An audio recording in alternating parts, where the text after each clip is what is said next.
Shadow work has become one of the most talked about ideas in self-help and spirituality, and also one of the most misunderstood. Some people think shadow work means digging into trauma. Others think it means exposing dark traits. Some think it's about fixing what's wrong with them. Today, I want to slow this down, because real shadow work is not dramatic.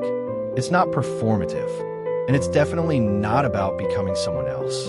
It's about recovering what was pushed out of awareness, often very early, and understanding how it quietly runs your life. Let's start with a simple definition. The shadow is not your bad side. The shadow is anything in you that was once natural, but became unsafe to express.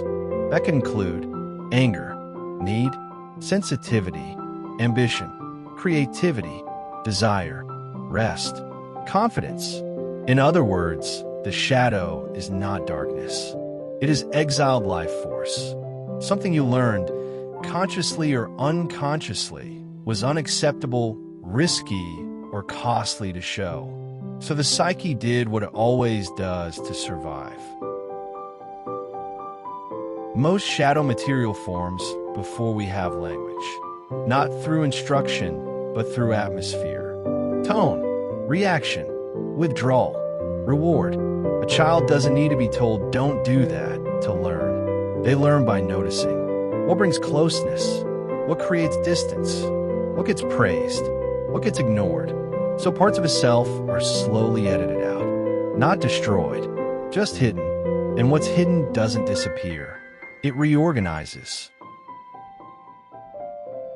Here's where a lot of online content goes off track.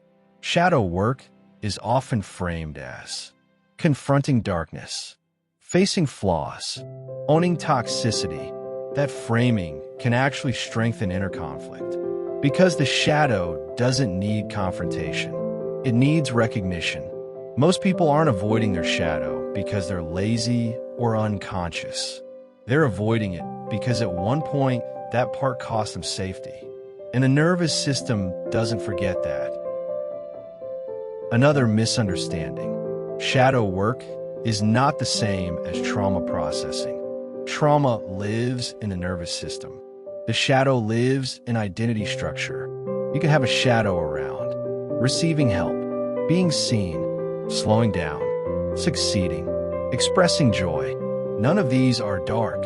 They're simply unintegrated. This is why people can be highly self-aware, emotionally intelligent, and still feel blocked. Insight doesn't automatically restore what was disowned. Shadow material rarely announces itself. It shows up indirectly. For example, judging traits you secretly admire, feeling irritated by confidence in others, feeling guilt when resting, feeling tension when receiving praise, sabotaging opportunities that would expand you. These aren't character flaws. They are protective strategies. The psyche is saying, last time this energy came online, something went wrong. Shadow work is about listening to that message without forcing change. Integration is not exposure. It's not owning your darkness. It's restoring choice. When a shadowed quality is integrated, you can express it or not. You're no longer compelled by it. It stops running in the background. Integration often feels subtle, like less inner resistance, more ease in decisions, less emotional charge around familiar triggers. Nothing dramatic, just quieter alignment.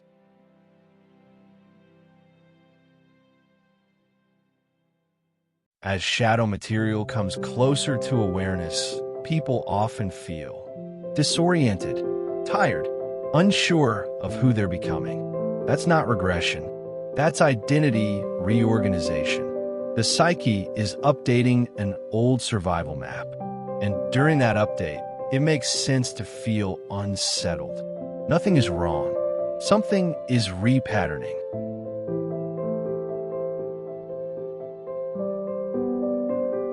Real shadow work is not about fixing yourself. It's about remembering yourself, without forcing, without judgment, without spectacle. If you're interested in grounded, psychologically informed conversations like this, about inner patterns, identity, and unconscious dynamics, this channel explores these topics slowly and clearly. You're welcome to subscribe if this kind of depth supports you. And as always, take what resonates. Leave the rest.